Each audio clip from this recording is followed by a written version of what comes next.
மாண்புமிகு முதலமைச்சர் ஐயா அவர்களையும் சுற்றுலா அமைச்சர் ஐயா அவர்களையும் சபாநாயகரே என்னுடைய பணிவான வணக்கம். எனக்கு இந்த வாய்ப்பு தந்த ரொம்ப நன்றி சார். எப்படி இருக்கீங்க? ரொம்ப சந்தோஷம். அவங்களுக்கு சப்போர்ட் பண்ணி நம்ம எல்லாரும் ஜாலியா சந்தோஷமா இருக்கணும்ன்றதை இந்த இடத்துல கேட்கிறேன். இந்த புதுச்சேரி சுற்றுலாத்துறை பெருமையோடு வழங்கப்படுகிறோம், சிறப்பு செய்யப்படுகிறது.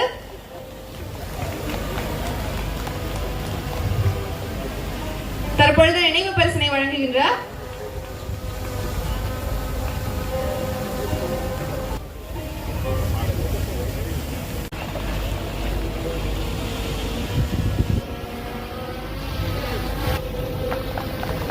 சுற்றுலாத்துறை அமைச்சர் ஐயா அவர்கள் சிறப்பு செய்கிறார்கள்.